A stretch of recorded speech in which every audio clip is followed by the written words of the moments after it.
Welcome, Ben, to Metaladium Pages. It's a great pleasure to talk with you about Glacial Tomb, this new album, Lightless Expense, and more things related to the Metro world in general. So we are start by asking, so how are you? How is the band? The last couple years? Yeah, we're doing all right. We've got this new album coming out. I suppose it's fairly obvious to say we're excited about it. I would hope any band with a new album coming out is excited about it. But with it being our first record in 6 years, we are particularly thrilled to have more music out in the world. As has been the case with a lot of bands, the last few years have been filled with ups and downs. But we feel like we've got a lot of really good momentum at this point, with this album and with touring coming up in support of the record. So all in all, I'd say we're doing pretty well.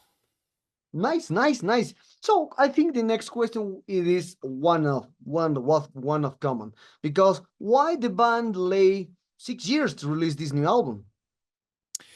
You know, it's funny because in a lot of ways it doesn't seem like it's been 6 years. What with the pandemic and lockdown and isolation and all of that, it has sort of distorted, our sense of time. I know, personally speaking, my sense of time. Um, I regularly get it wrong when someone asks me what year it is or how old I am. Um, so, in that respect, there are these sort of external variables at hand. And then, the other part of the answer is that's just how long it took.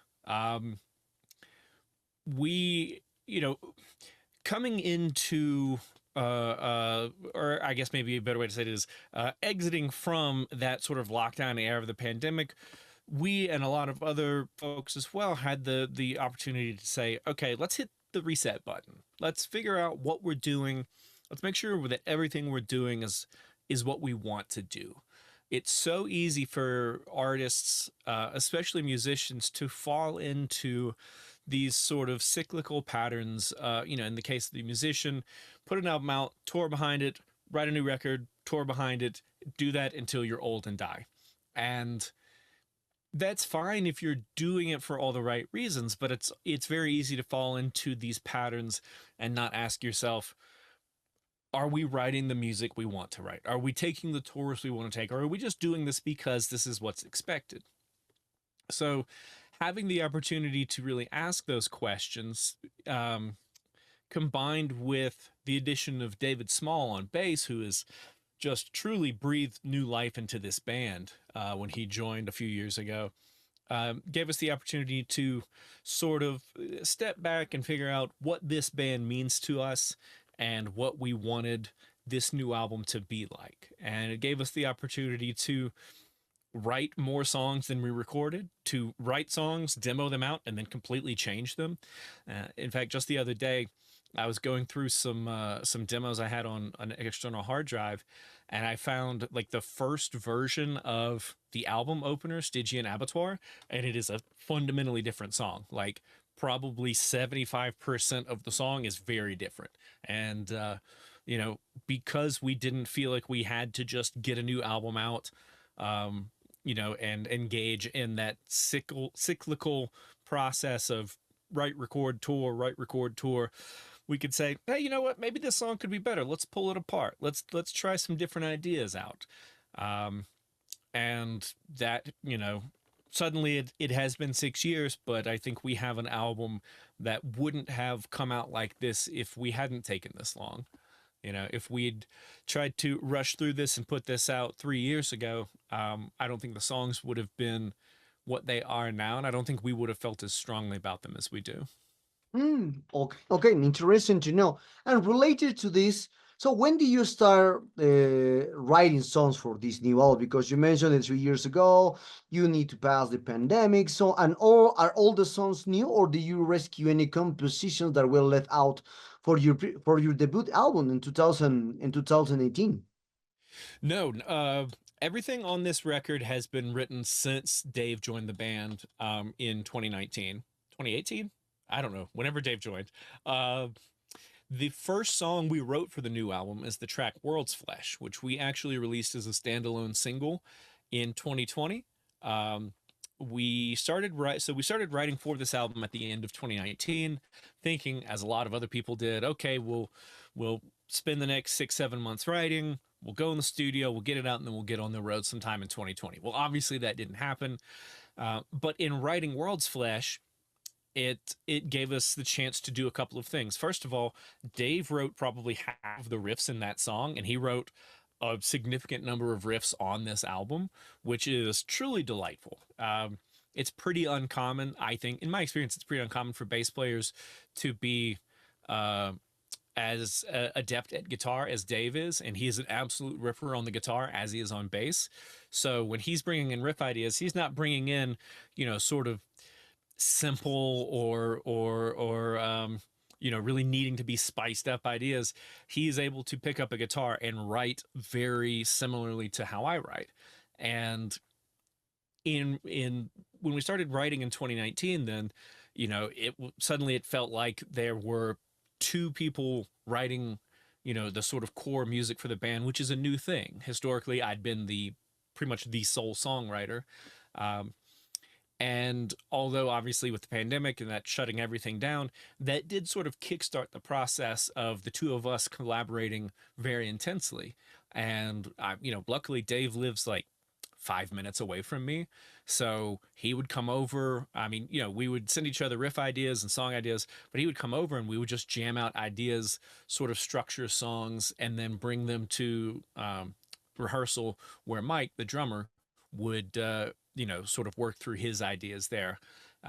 But in taking all those years to write, it gave us a chance to have, I think, a much more varied album, which I recognize when we're talking about death metal, talking about variety or talking about dynamics, it's all relative, right? We don't have any crazy keyboard solos. This isn't some sort of 70s prog rock album. It is extreme metal. But there's a lot of stuff on this record that came about through the two of us writing together. I mean, if you look at the more sort of ambient, far out kind of progressive moments, like in Sanctuary, for instance, there's the whole midsection that has a freaking bass solo, and a harmonized bass solo at that. Those are the kind of things that you got to have the right people writing together to come up with that and have it feel authentic. And so even though it took us from, we started writing probably in the middle of 2019, and then we started recording. We went into the studio to record the drums in the spring of 2020. What year is it now? 2023, I guess. So like that's more than 3 years spent writing and refining. But again, having gone back and heard some of the first demos from when we first started putting these songs together, I think that it was time well spent. Okay, nice, nice. So, and in this aspect that you are talking about, when you will be ready the album, when you're ready to record new album, composing also, how do you decide when it's time to work on new songs and new album? Because it's been 6 years. So for you, so what made 6 years to release from your previous album? So what made you now the right time to release a new album? Um, I mean, a lot of little things, I suppose. Dave and I also play in another band called Chemis, which is if for those that are familiar, it's a very different kind of band. But Yeah. Chemis has been very active for the last several years, and now that Chemis is entering an extended period of downtime where we're writing a new album, we're not touring, we're not doing anything. It is allowing us to take Glacial Tomb and really kick it into high speed and treat this not as an occasional band, but treat it like a full-time project, like it deserves. So that's part of it. Part of it is also we now have a team behind us, and it took a little while to get that together. We have management. We share management with Chemis. We have a new agent, Steph at Continental Touring. We have a new label with Prosthetic. So having this new team together where all of the pieces are working together sort of helped get everything in motion, get everything to the point where not only does it feel like it's time to put that new music out, but we're excited to do that and hit the ground running and see what we can do with this full team behind us for the first time since the inception of the band. And the unfortunate reality is that all of those things take time. Mm. You start working with management and you start working with a booking agent, and you're like, great, this is going to be great. And then how far are these tours booked? Oh, a year. Okay, great. A year and a half. Awesome. So even when you're getting things sort of locked in and you're, dotting your I's and crossing your T's, there's still then that period of waiting. So what we're seeing now is that all of the things we've been kind of waiting to announce and waiting to share are all finally becoming public knowledge. The album and tours and music videos and all this kind of stuff. Mhm. Okay, okay, nice, nice, nice. So Glacial Tomb has always had a varied sound with progressive slash that metal, or you mentioned extreme metal in general. So, what sounds can we expect on this new album? And are there any new sonic elements? Or Yeah. Um, Absolutely. It's I mean, on the one hand, I would say it's everything we've done before, but kicked up to the 10th degree, the 100th degree. But also, there there has been such a concerted effort within the band to become better songwriters. Is something that I personally have really worked on. Like again, I recognize that in extreme metal, oftentimes we sort of worship at the altar of the riff, and that's the extent of it. But like every classic song, regardless of style of music that I love and that I go back to, is a carefully crafted song. Yes, for metal, that means it's got big riffs, but like the ones that stick out are the ones that have big, catchy choruses, that have these epic guitar solo moments, that have this clever interplay between bass and drums. And if it's just about quote unquote the riff, I feel like that it sort of lacks staying power. It lacks a sort of timeless quality. So really putting in the time to craft these songs and make sure that they feel as um, anthemic as possible, that they feel like they are cohesive not only within themselves but across the entire album. Last thing I would want to do is put out an album that was just 9 songs of music. I want it to be an album that feels like it's telling a story from start to finish. And so a lot more intentionality around it, a lot more technical, playing ability on display. I have worked my butt off for the last several years to get, I mean, not just to get better at guitar, but to get better at my instrument in a way that lets me craft songs and tell stories in ways that I have wanted to for a long time. And so there's a lot more happening, but also there's still plenty of big dumb riffs that make you want to bang your head. That like that's a core element of our band, and that's always going to be there. But the melodic parts are more melodic, more epic. The guitar solos are flashier, but also more, hopefully, I suppose I can't be the judge of this, but more memorable. Um, it's everything and more of it. There's the fast parts are faster. I mean, we just released a new single, Stygian Abattoir, which is the fastest song we've ever written. There's unlike a lot of our songs, there's no point where it slows down to a halftime or a quarter time. It just steamrolls you the whole time for 3.5 minutes at, I don't remember, 260, 300 BPM, something like that. And really pushing ourselves to do everything that we want to do in this band better than we've ever done it, and to make it not just faster for the sake of being faster, not just more technical for the sake of being more technical, but all in service to the songs, all in service of writing music that people get done hearing the song and they go, damn, I need to listen to that one more time. That was cool. Um, that's the goal here. oh, okay, nice, interesting points to know about this new album. So now, how do you feel the fan reception to the single has been to promote this new album, such as Stygian Abattoir, Abyssal Host? So how do you usually choose the singles for the new album, considering that your sound is very diverse with progressive, extreme metal, and also, and it would be difficult to have one song that encompasses all music you that you put on each and you're in this album. It's a really good question, and it's making that decision, about what songs are going to be singles and what order to release them in is something that we spent quite a lot of time on because we wanted to make sure that the songs that people heard from the album were, representations of the album as a whole. And not every song can do that because some songs are going to be a little bit slower. Some songs are going to be a little bit more, progressive or a little bit more technical.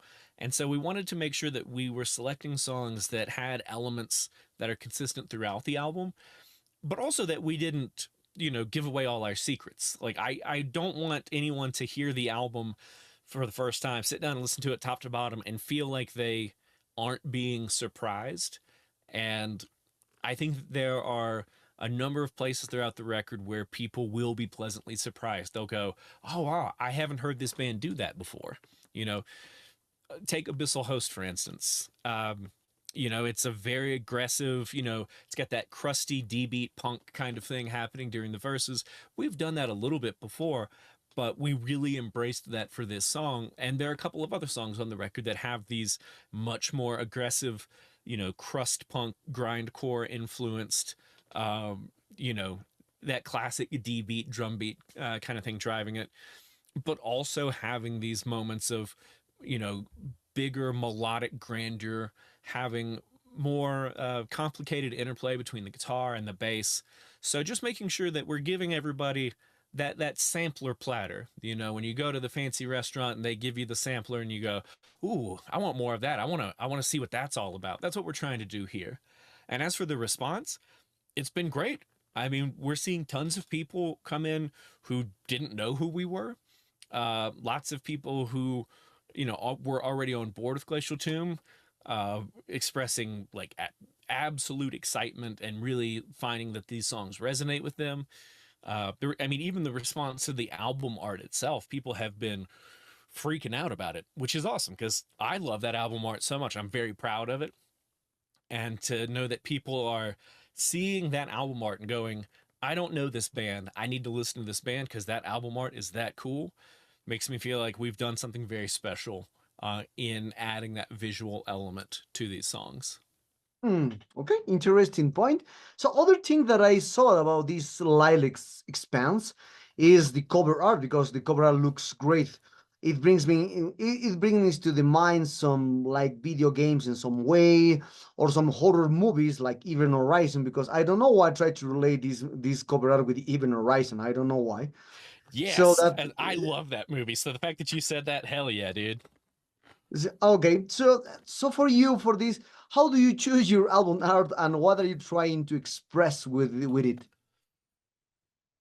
Yeah, I mean, I love that it made you think of Event Horizon, like anything that involves space and demons and hell and stuff like that. Like I'm a sucker for it. I love it.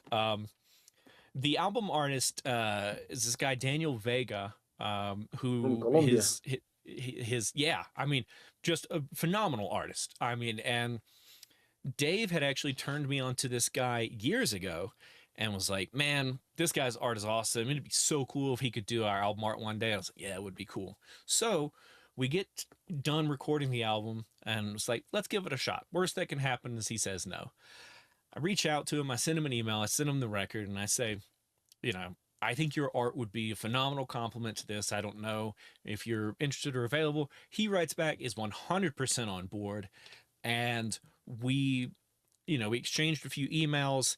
At one point, I sent him the lyrics and the sort of overview of the story of the album, and he said, "Okay, I like all of this.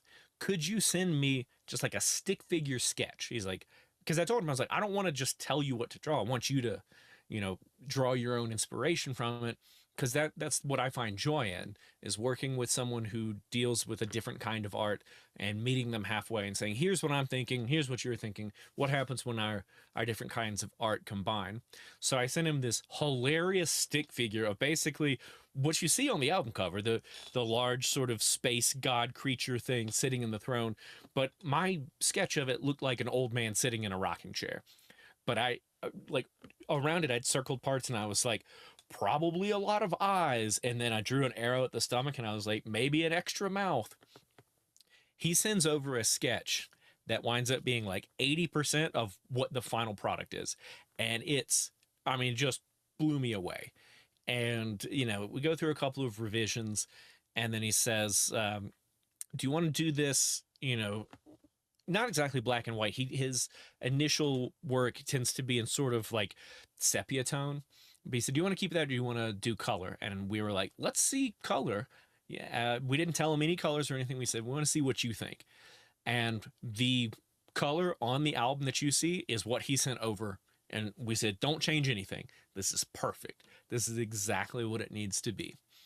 Because you don't see these kind of colors on a lot of extreme metal records. You know, the greens and the sort of purples and yellows and that sort of cosmic feel. To say nothing of the absolute horror that you see on the front. This creature that and I don't want to give away everything, but what you see on the album cover is part of the story of the lyrics.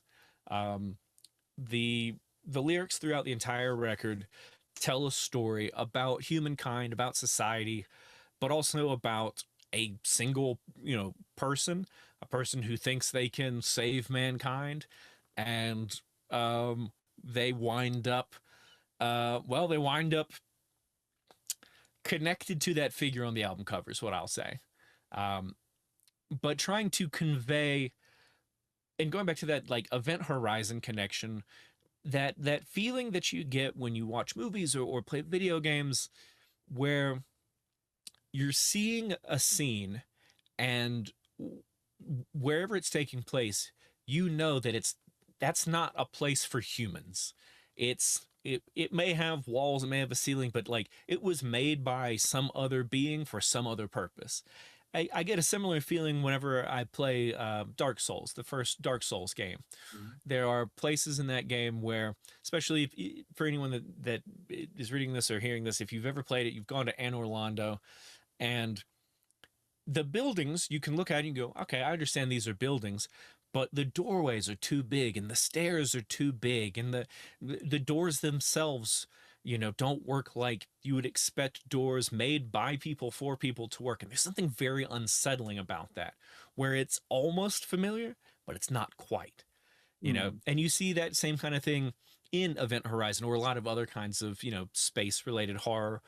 Um, I mean, even Oh, like Alien or Aliens, you know, yeah, where yeah. it's like you understand like, okay, these are tunnels, okay, that, you know, that's a chair, that's a throne, whatever, but you're like, but why is it made like that?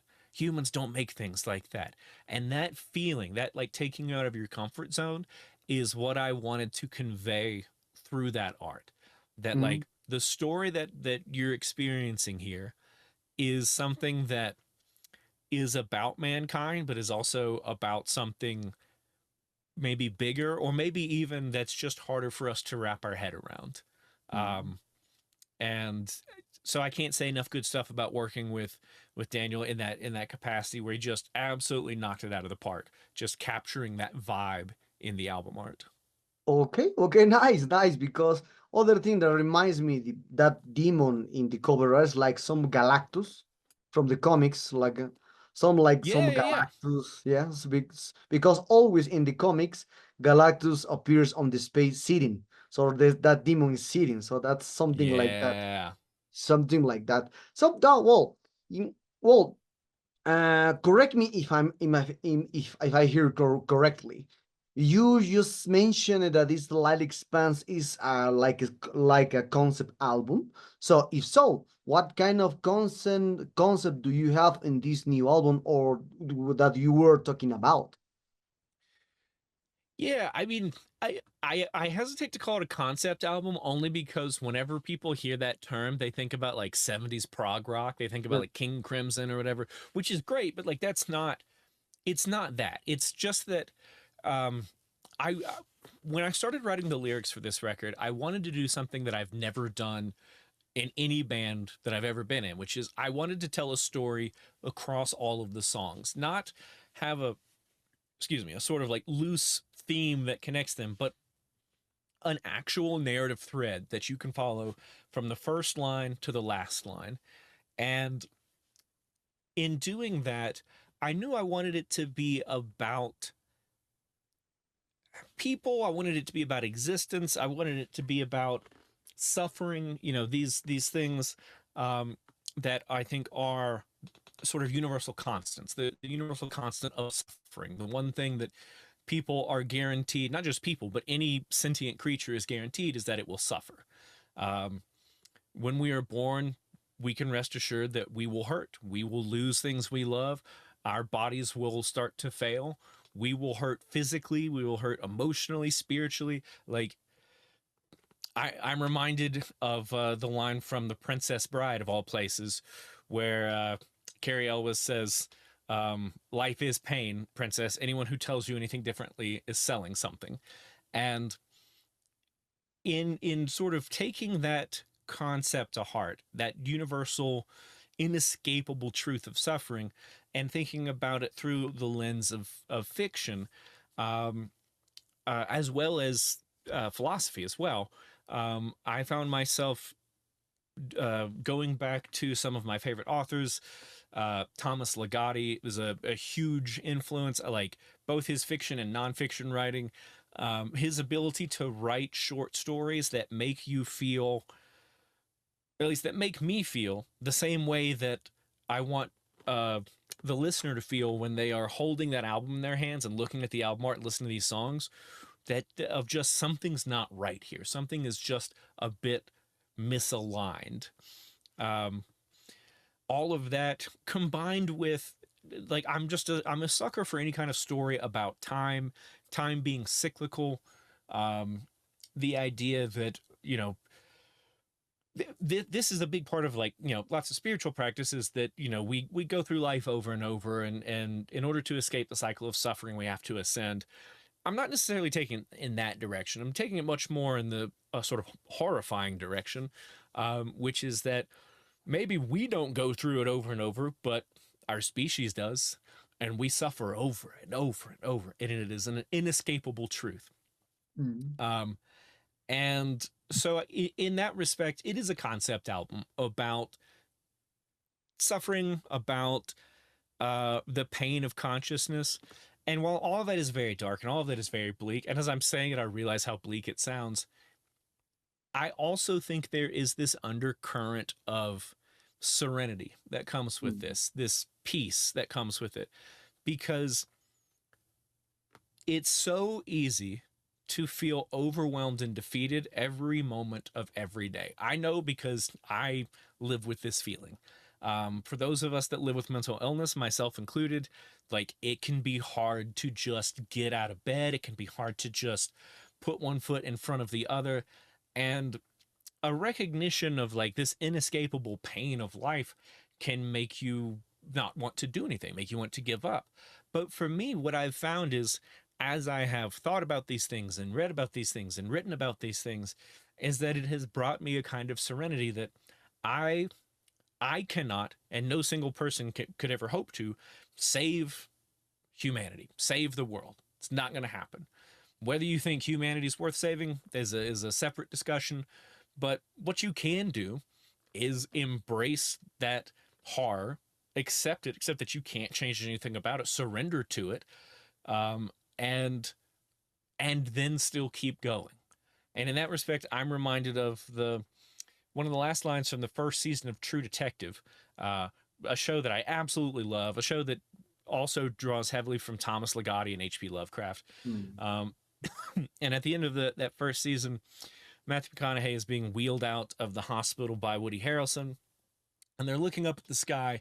And I'm going to butcher the quote because I'm bad at quoting things, but the long and short of it is that they're looking up at the sky and acknowledging that it's mostly pitch black.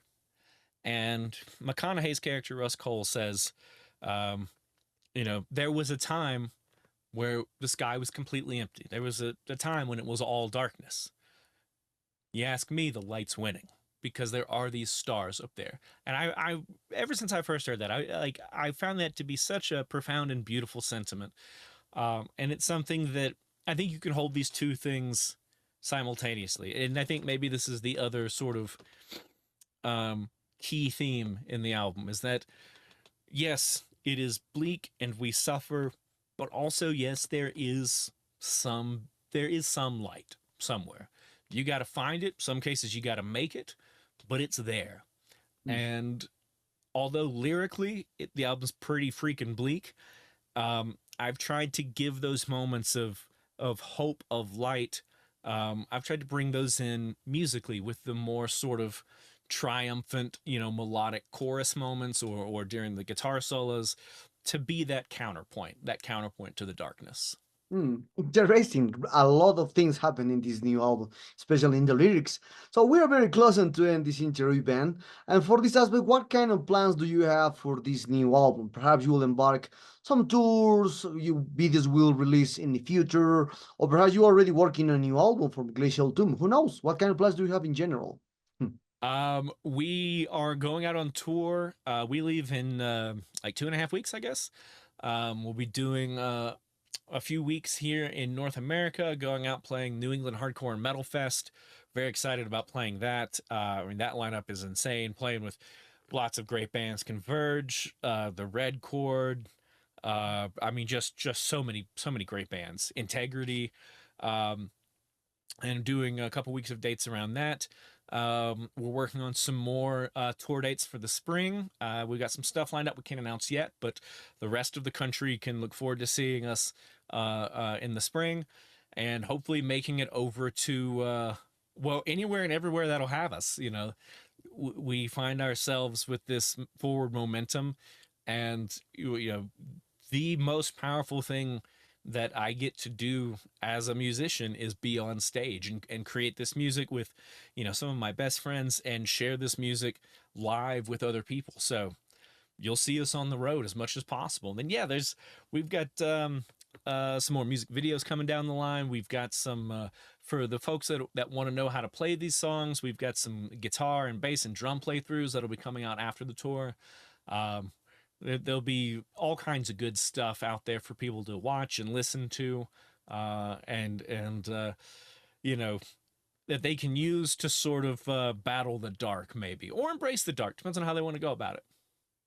Okay, okay. So one of the last questions for this interview is: being a band with varied sound, how do you see the issue of labels?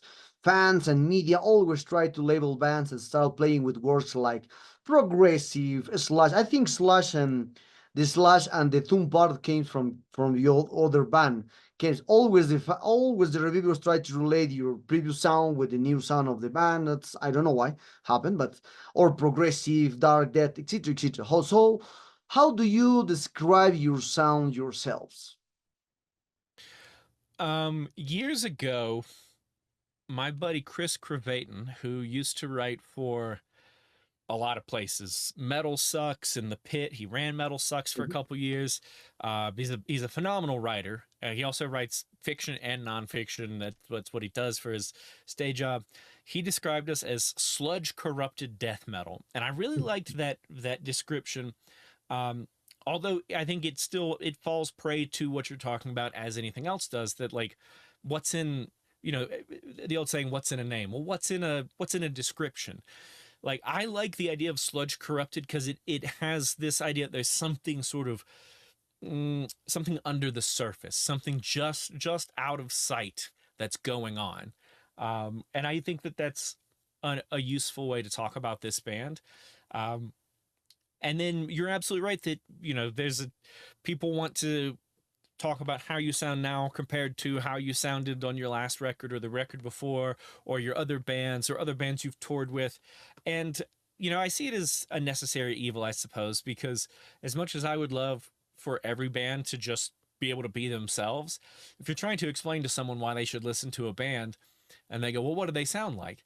And if you say, well, they take this element from this band. So, for instance, with Glacial Tomb, if you were like, well, if you imagine Covenant from Morbid Angel, but also there's some gore guts, and then there's also some black metal, both like second wave black metal, but there's like some weakling kind of atmospheric black metal, and there's a lot of sludge, Crowbar and I Hate God and that kind of stuff. But there's a dash of grindcore. At that point, their eyes have glazed over, and they're just like, I don't care. I can't keep up with this.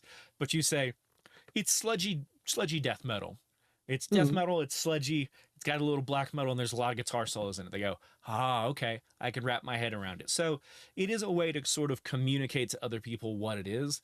And then from a business standpoint, you got to have some way to market it. Like I get that from the label side, that if every band was only described in relationship to themselves, nobody would have the time to sit down and familiarize themselves with every band's catalog, because as you know, as anybody that, that writes about metal or makes metal knows, there's like 50 new albums that come out every single week.